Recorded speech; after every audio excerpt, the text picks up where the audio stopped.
Գնալու են իր երեխեքի դպրոցում գորան քո մաման հանցագործը սրբազանին ա դատել։ Ասում դու ընտրության հնարավորություն ունես, կամ զրկվես դատավորի կարգավիճակից, կամ ասենք $100,000 փող աշխատես։ Փոփոխվող աշխարհում իրավիճակա փոխվել, գնամ ես Ադրբեջանի տարածքում ճանաչեմ։ Արդեն պատմությունը իրանց վրա գրել է դավաճան, հասկանում ես։ Ասեց Արցախը թոք էր, որը գցած էր մեր վզին, որ մենք տնտեսական աճ կունենանք միայն եթե Արցախը չլինի։ Եթե այդ պետությունը չի պաշտպանում իր քաղաքացու շահը, դասի այդ պետության գոյության իմաստը չկա։ Հիմա Հայաստանի էլիտան պայքարում է այս պահին։ Հայաստանի ամենահարուստ մարդը Բերդում է քաղաքական հայացքների համար, Հայաստանի երկրորդ ամենահարուստ մարդը Բաքվի Բերդում է։ Դավեր կոշիկը լպստեր, քան ասենք Էրդողանի գիրքը գրկեր արա։ Այդ մարդը ոնց որ հարազատ հորը տեսածելն է։ Սահմանի վրա հայ սպանող Ալիևին ասեր «Պայթյոմ կոֆե պապյոմ բանտենց»։ Իր երկու երեխին կանչեց, սենց արեց։ Ասեց տղա ջան, հլա ասա Նիկոլը ինչա խորով դավաճան։ 12%-ը եթե իր ընտրողն է, մնացած բոլոր տոկոսները իր ընտրողները չեն, կամ պետք է Բերդ գնանք, կամ երկրից գնանք։ Դե ամենտեղ եթե մի հատ Վարդան Ղուկասյանն լներ, արդեն Հայաստանում լրիվ ուրիշ իրավիճակ կլներ։ Նիկոլի այս քաղաքական հալածանքները եւս այդ հզոր տղու կերպար ստեղծելու իմիտացիան է։ Այդ բանաձևի դուք համաձայն եք ազգակորական ոչ միթիզական Ռեմբոն դառավ աշխարհակահաղական գիքո։ Այդ մարդը կապիտուլյանտ է, ինքը ձեռքները բարձրացրել, հանձնվել է։ Ես 7 տարի մնացել եմ նույն դասարանում։ Ողջույն, դուք հրապարակի YouTube-յան ալիքում եք այսօր Երկուշաբթի է եւ հրապարակի տաղավարում Զառան եւ Ավետիսը խոսելու են ամենակարևոր քաղաքական նորությունների մասին։ Ողջույն Ավետիս։ Բարև Զառա, բարև սիրելի հետևորդներ, Տիտո։ Ասենք որ անցյալ շաբաթ Ավետիսի ծնունդն ա եղել, ես օրինակ շնորհավորանքներին միանում եմ, քեզ այնքան լավ բաներ էին գրել, բայց ես մի քիչ խանդում եմ։ Դու իմ պարտներն ես, թող ուրիշ մարդիկ քեզ բան չանեն։ Ուզում եմ սկսենք երևի ամենատխուր նորությունից անցյալ շաբաթվա Միքայել Աջապաղյանին Արմինե Մելիքսեթյանը դատապարտեց 2 տարի ազատազրկման։ Մի կողմ թողնենք, որ այդ մեղադրանքով առհասարակ դատապարտելը դա մի հատ sense չգիտեմ էլի անիրավության, անօրինականության դրսևորում էր, բայց այս կինը գնաց մի բան էլ ավալ 2 տարի տվեց մի անգամից։ Ինչի՞։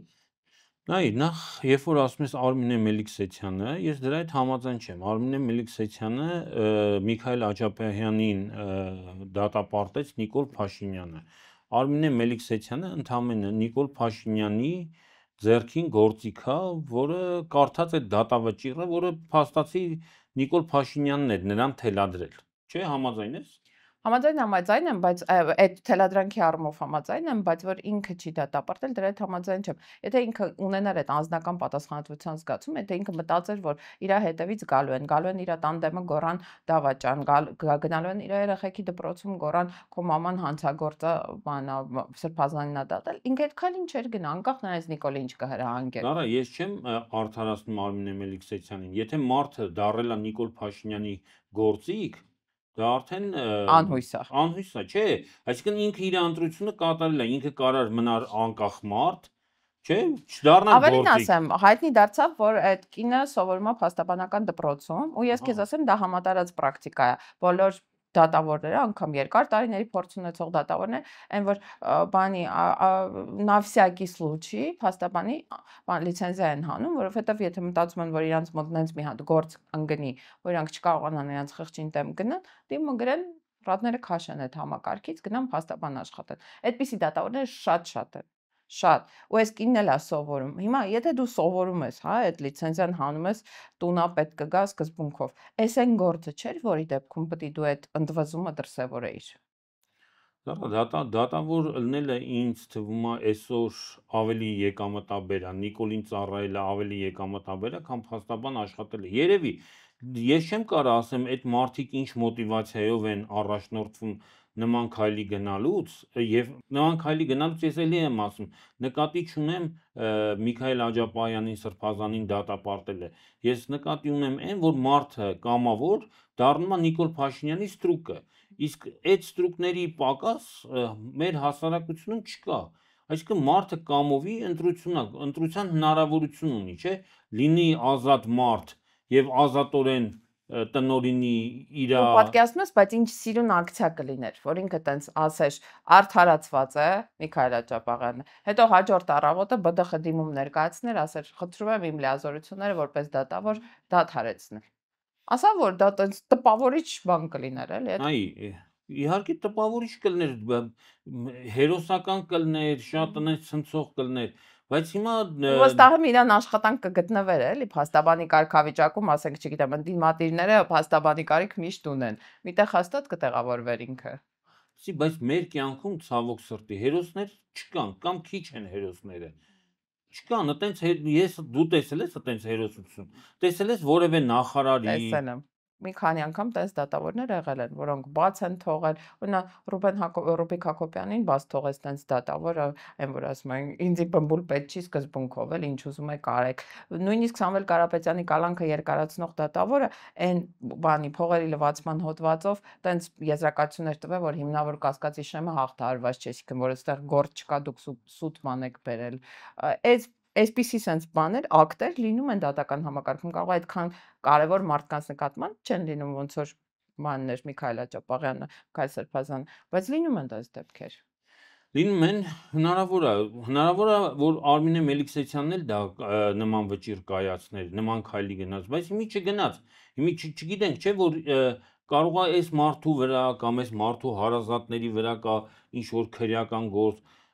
կամ հենց իրան կարային կալանավորեին, կարող է Նիկոլ Փաշինյանը ուղղակի սպառնացել է, որ սպանել կտա, կարող է ֆինանսապես է շահագրգռել, ասենք օրինակ տարբերակներից մի հատ տարբերակ ասեմ, ասենք ենթադրենք ասել են այդ դատավճռի համար քեզ $100,000 փող ենք տալու, $100,000 Դու կանեիր $100,000։ Լսի, իմ մասին չէ խոսքը։ խոսքը։ Հետո ապրի չես երկրում, 4 երեխա։ Մարդուն առաջարկել են, չէ, նախորդ հարցնում են, ասում են, այդ դատավճիռը արժի $100,000։ Ասենք Նիկոլ Փաշինյանը մարդ է ուղարկում, ասում է, եթե դու ասում է դու ընտրության հնարավորություն ունես, կամ զրկվես դատավորի կարգավիճակից, կամ ասենք $100,000 փող աշխատես։ Հիմա այդ մարդը ընտրել է, ասենք այդ վճիռը կայացնել է։ Չգիտեմ, տեսակ Ճիշտ է, դու կարող էլի եմ ասում, կարաս վատս գաս, չգիտեմ, բայց արի այդ թեմայից անցնենք, այսօր շատ ավելի վատ օր է, այսօր հոկտեմբերի 6-ն է, եթե դու հիշում ես, Պրագայում։ Այո, սրանից 3 տարի առաջ, 2022 թվականի հոկտեմբերի 6-ին, տեղի ունեցավ հայ ժողովրդի պատմության ամենասոսկալի, ամենաողբերգական էջերից մեկը։ Նիկոլ Փաշինյանը Մակրոնի, չգիտեմ, մյուս Շարլ Միշելի հետ միջնորդությամբ Արցախը ճանաչեց Ադրբեջանի մաս, ճանաչեց որին հետևեց Արցախի փաստացի շրջափակումը, Արցախի վրա սեպտեմբերի արդեն հաջորդ տարվա 23 թվականի սեպտեմբերի 19-ի հարձակումը եւ այդ մարդկային զոհերը եւ Արցախի հայաթափումը։ Այդ մարդկային զոհերի, Արցախի հայաթափման ամբողջ պատասխանատվությունը եւ մեղքը Նիկոլ Փաշինյանի վրա է։ Այսինքն, եթե Նիկոլ Փաշինյանը չէր ճանաչում Արցախը Ադրբեջանի մաս, այդ շրջափակումը չէր լինի, այդ հարձակումը չէր լինի, որովհետեւ միջազգային հանրության կողմից դա որպես նորմալ չէր ընկալվի։ Որովհետև միջազգային հանրությունը մինչև այդ պահը Արցախը դիտարկում էր որպես վիճելի տարածք Հայաստանի եւ Ադրբեջանի միջև եւ այդ կարգավիճակով վիճելի տարածքի կարգավիճակով Արցախը պաշտպանված էր։ Պետք է հիշել, որ ռուս սահմանաբանները, խաղաղապահները եւս հայտնվեցին շատ հիմար վիճակի մեջ, որովհետև Ադրբեջանի իշխանությունները իրավունք ստացան ասելու, որ մենք մեր սեփական տարածքն է, էլի, մեր ոստիկանությունը ինչ ուզի կարա անի այստեղ, ինչ խնդիր։ Այո, Հայաստանի իշխանությունը դա արդեն ճանաչել է մեր մաս, եւ դուք գնացեք։ Այսինքն ես չգիտեմ, հոկտեմբերի 6-ը էլ ինչ տենց բանի հետ կարելի է համեմատել, բայց դա երկրորդ բաներ, օկուպացիաներ, երկրորդ բաներ, կապիտուլյացիա։ Լսի, կապիտուլյացիան, նույնիսկ կապիտուլյացիան, դա նոյեմբերի 9-ի կապիտուլյացիան, հոկտեմբերի 22 թվականի հոկտեմբերի 6-ի հետ չի կարելի համեմատել։ Լսի, ինչի համար չի կարելի համեմատել, որովհետև կապիտուլյացիան ըստ էության պատերազմի պարտության արդյունքների ֆիքսում էր։ Ընդամենը, բայց հոկտեմբերի 6-ը դա մի հատ ուրիշ իրավիճակ է։ Դավաճանական քայլ էր։ Այո, երբ որ Նիկոլ Փաշինյանը կամ իր թիմակիցները ասում են, որ մենք դավաճան չենք, մենակ հոկտեմբերի 6-ի այդ ստորագրած բանը հերիքա, որ իրանց վզին այն որ տանեն, չգիտեմ, դատարան, տանեն կախաղան, տանեն գիլյոտին, այդ գրելու են, կպցնելու են, արդեն պատմությունը իրանց վրա գրել է դավաճան, հասկանում ես։ Հետո այստեղ մի հատ էլ կարևոր բան կա, որ 21 թվականի քարոզարշավին ինքը մտել է այդ թեզով, որ ես պիտի Արցախի ինքնորոշման հարց բարձրացնեմ, որ Արցախի անվտանգությունը ինքը երաշխավորում է այդ միջազգային հարթակներում Արցախի իրավունքների բարձրաձայնման բանով, հա, մեխանիզմով։ Իսկ մարդը ասաց, իրավիճակը փոխվել։ Բանա, փոփոխվող աշխարհում իրավիճակը փոխվել, գնամ ես բանի Ադրբեջանի տարածքում ճանաչեմ այդ բանը Արցախը ու շանս չտամ մարդկանց ինչ որ կերպ իրանց իրավունքները պաշտպանել։ Տես հիմի վերադառնալով Արմինե Մելիքսեթյանին, չէ, ասես վճիռը կայացել։ Հիմի ես քեզ ասում եմ ու բոլորն էլ թող իմանան, տենց էլ կա, որ իմանալու չիմանալու Արցախում սպանված մի տարի հետո սպանված մարդկանց իրականում սպանել է Նիկոլ Փաշինյանը։ Ֆիզիկապես կարող է այդ ձգանը քաշել են նրանք, բայց դրա համար հարմար առիթ տվել է Նիկոլ Փաշինյանը։ Նիկոլն ասել է ես օքեյ եմ, կարակ ինչ ուզում եք անի։ Հա, ինչ, ես ձեր հետ օրթախ եմ։ Այդ գործի մեջ ես ձեր հետ փայ եմ։ Ես չեմ բողոքի։ Նույնիսկ ինքը ասեց Հայաստանին ուզում են ներքաշեն պատերազմի մեջ, եթե դու հիշում ես 23 ասեց Արցախը թոգ էր, որը գցած էր մեր վզին, որ մենք տնտեսական աճ կունենանք միայն եթե Արցախը չլինի, հանձնենք հանգիստ ապրենք, այս սահմանը կբացվի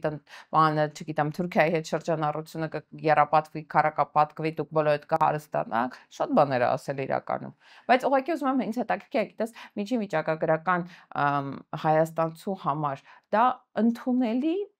բաներ, հա, փոխանակում էր, համարժեք էր արդյոք։ Լսի, միջին վիճակագրական հայաստանցի տենց հասկացություն չկա։ Լսի, նայ, ամբողջ աշխարհում պատմության ընթացքում, դες որ մենք մարդկանց ասում ենք, չէ, շարքային մարդկանց ինչ որ մեղադրում են, ասում են, որ անտարբեր են, չգիտեմ, Զարա ջան, հասարակության 80%-ը ու դրանից կարող է նույնիսկ ավելը իր համար մեծ հաշվով ոչ մի տարբերություն չկա, ինքը կապրի Թուրքիի տիրապետության տակ, Ռուսի տիրապետության տակ։ Ես քեզ ասում եմ, մարդկանց, գիտես ինչն է հետաքրքրում, ասենք մարդուն եթե հարցնես, ասես օրինակ, դու որ թուրքական տիրապետություն լինի, ենթադրենք էլի, նու տիրապետությունը դա տենց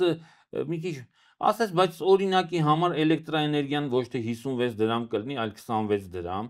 ասենք քո խանութի համար ոչ թե դու կվճարես, ասենք թե այսքան հարկա դրա, այսինքն ավելի հեշտ հարկային, մաքսային, չգիտեմ, պայմաններ բան կլինի, ինքը ասելու է ախպեր ջան, եթե ես պետք է իմ կյանքը դրանից ավելի թեթևանա, իհարկե ես համաձայն եմ այդ պայմաններին։ Զարա, պետության, անկախ պետության գոյության իմաստը գիտես որն է։ Մի բան է, որ այդ պետության քաղաքացու շահը այդ պետությունը պաշտպանի։ Եթե այդ պետությունը չի պաշտպանում իր քաղաքացու շահը, լսի այդ պետության գոյության իմաստը չկա։ Դա այդ պետության գոյության իմաստը դառնում է իշխանավորների բարեկեցության ապահովումը։ Այդ դեպքում մենք չենք կարող հայերին մեղադրենք, որ իրանք, չգիտեմ, պետություն ունենալու ցանկություն չունեն։ Լսի, բա որ ես պահին էլ չի պաշտպանում իմ շահը, հարկը ես երկու անգամ բարձրացրել են, ես անտեսված եմ, չգիտեմ, գազի համար վճարում եմ, թանկ եմ վճարում, հոսանքի համար վճարում եմ,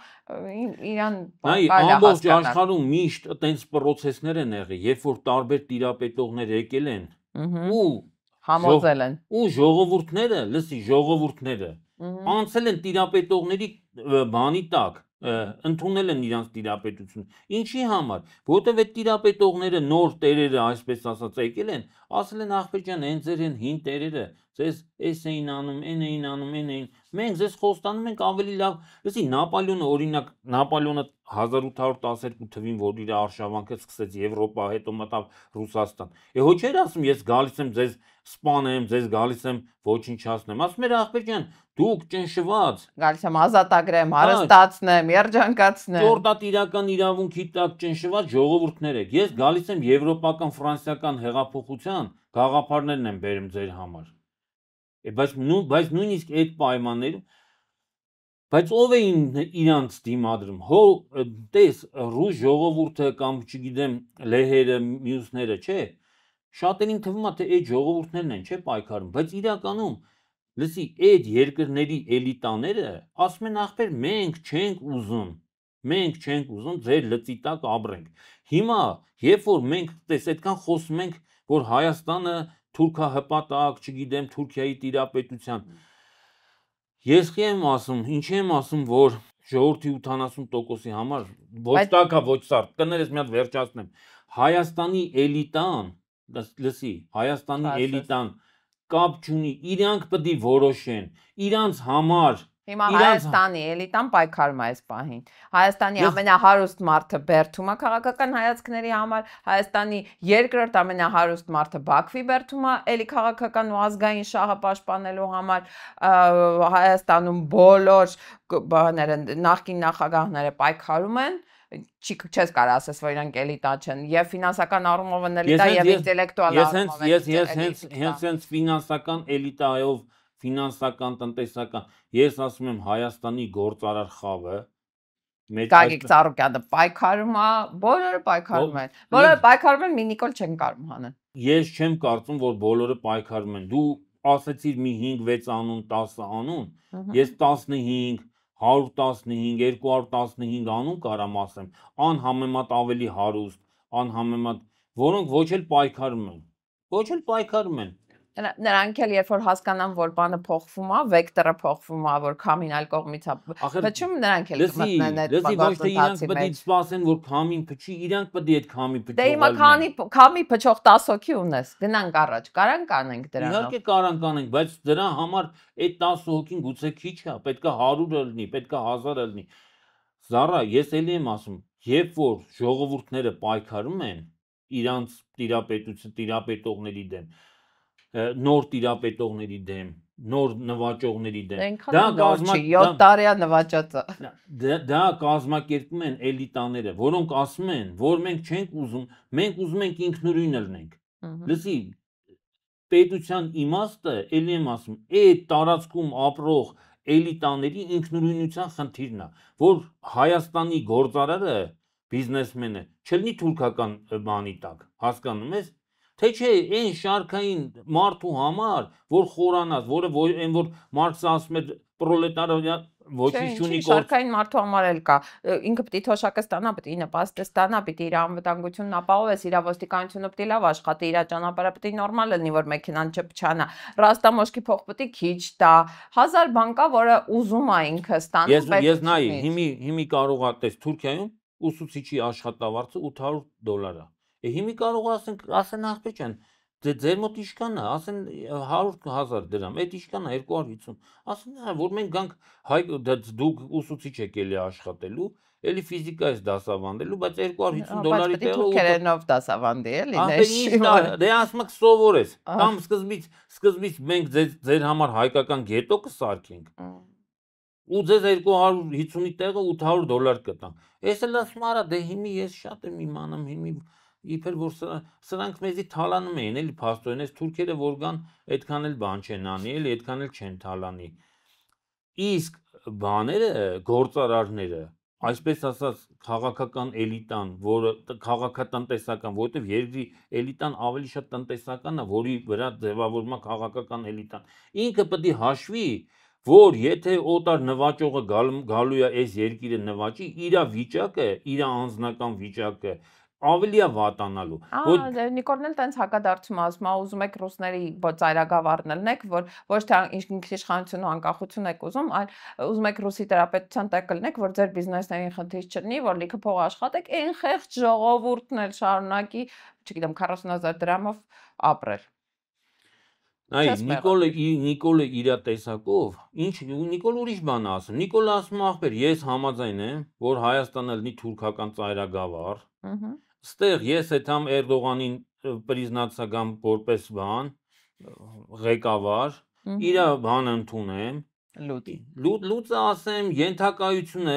լուծը մի քիչ բան բառ է, էլի նենց շատ վիրավորական է կամ կարող վիրավորական է, իրականում հպատակություն բառ կա, ենթակայություն կա, գնամ ասեմ ախպեր ջան, քեզ ինչ է պետք, որ ես բան լնեմ, քեզ ենթակա լնեմ, ասում հա, քո ասածները անեմ, այդ Արարատա բան, այդ Արարատի դեմ պայքարը բանը դա ինչի համար է արվում, որ հայ ժողովուրդը թուրքերին չդիտի թշնամի, այդքան մի բան։ Ախպեր ջան, ասում հա, դու էլ ինձ ինչ պետք է ապահովես։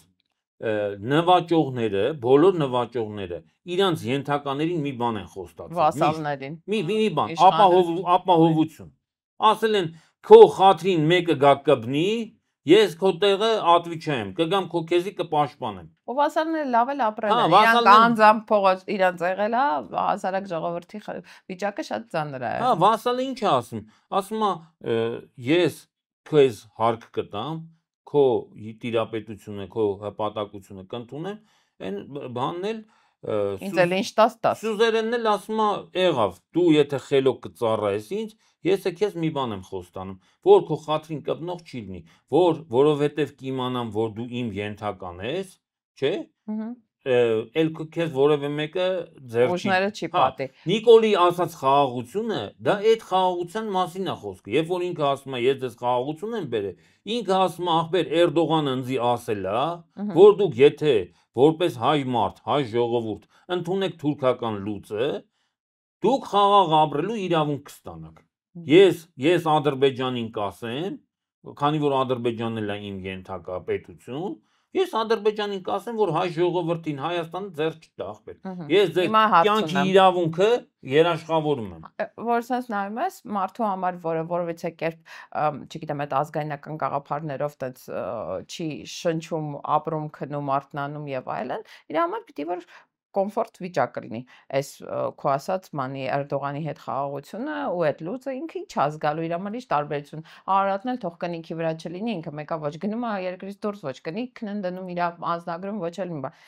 Բայց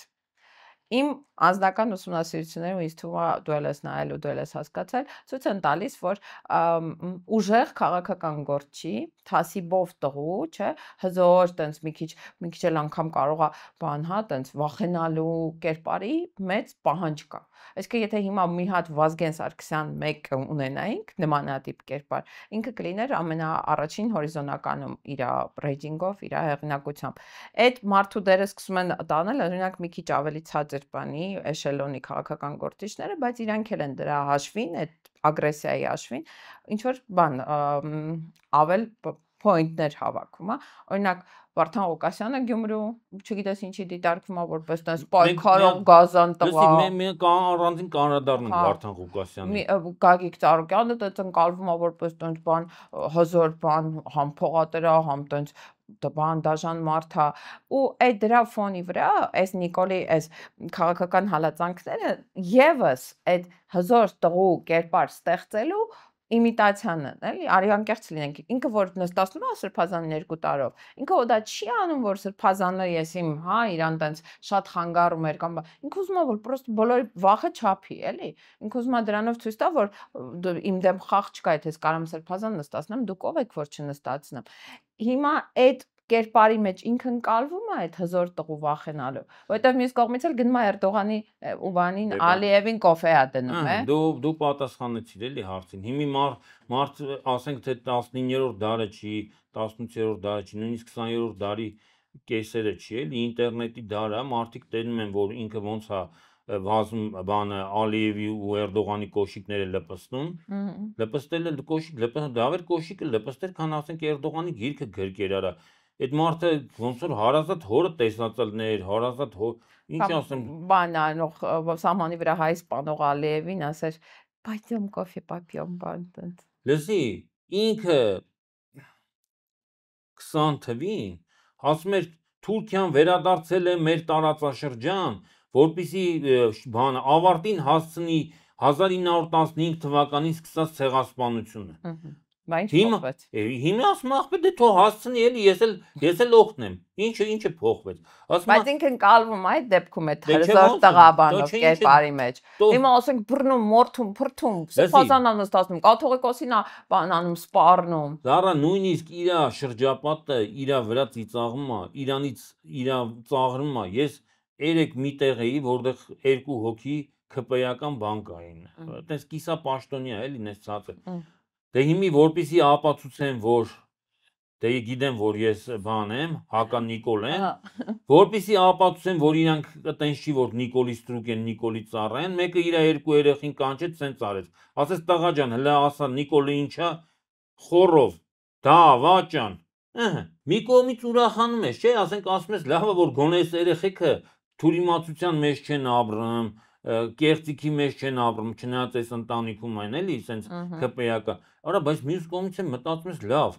դու պատկերացնում ես Հայաստանի ժողովուրդը մեծից փոքր 90 տարեկանից մինչև 4 տարեկան են նոր խոսացող երեխեն, գիտի, որ Նիկոլը դավաճան է։ Ախպեր, այտենց ոնց կլինի։ Լավ, դու ապրես մի հատ Բայց այդ խաղը ում վրա է ազդելու։ Այդ բռնել փագելը, բռնել նստացնելը, չգիտեմ, բոլորին պատիծակերը կողելը, մենակ քաղաքական գործիչների վրա է ազդելու։ Ընտրողի վրա դա չի ազդելու։ Չէ, ընտրողի վրա ինքը ուղղակի ուրիշ բան է, ինքը նախապատրաստում է, որ 26 թվին հելի հայտարարի, ասի ախպեր բանը, ինչ են ասում։ Ես հաղթել եմ։ Չէ, ես հաղթել եմ, ով համաձայն չի իմ հետ պետք է գնա նստի։ Լսի ինքը մի հատ իրավիճակ է ստեղծում։ Բայց այդ դեպքում իրան ոնց կընտրեն, դա է հարցնում։ Եթե ինքը հզոր տղեն չի։ Զառա, լավ, հիմի ես քեզ հարց եմ տալի։ Եթե իրան չընտրեն, 100, ասենք 100 մարդ կա, պայմանական 100% ես նկատի ունեմ, չէ՞։ 100%-ը, ասենք 100 մարդ է, էլի, պարզ հաշվարկի 20 հոգին ընտրի օրինակ։ 12 հոգին ընտրի, Վահագը Հովակիմյանը, առավոտը Զարթնեն կամ գետ-գիշեր հայտարարի ԿՀ նախագահանա, ով որ գիտի կամ 72%-ն է ընտրել։ Լավ, 52%-ը։ 52%-ը։ Լսի, դրանից անմիջապես հետո, ասենք Ուրսուլա ֆոն դեր Լայնը կամ Կայա Կալասը, չգիտեմ, Դոնալդ Տրամպը, Էրդողանը, բան Ալիևը։ Ես ավելին ասեմ, դաժե Պուտինը կմիանա այդ խրախճանքին։ Կմիանան, բոլոր հայտարարեն, որ շնորհավորում ենք Նիկոլ Փաշինյանին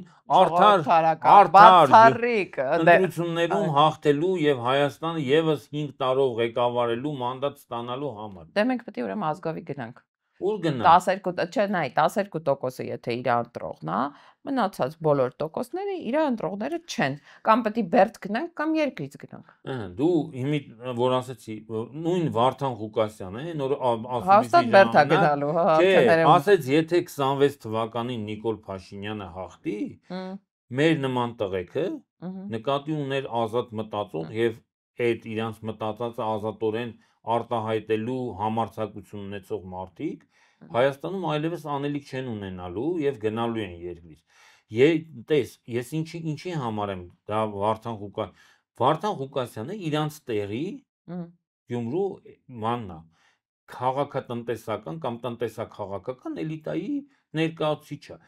Այդ մարդը Զառա, այտենց դեմք մի արա, ես Վարդան Ղուկասյանին 10,000 անգամ, 100,000 անգամ ավելի եմ գերագնահատում, քան են ինտելիգենտ ու թուրքերի կոշիկը լպստող գրագետ։ Բայց պետք է տենց լինի այդ համեմատությունը, իսկ չի կարա ինտելիգենտ,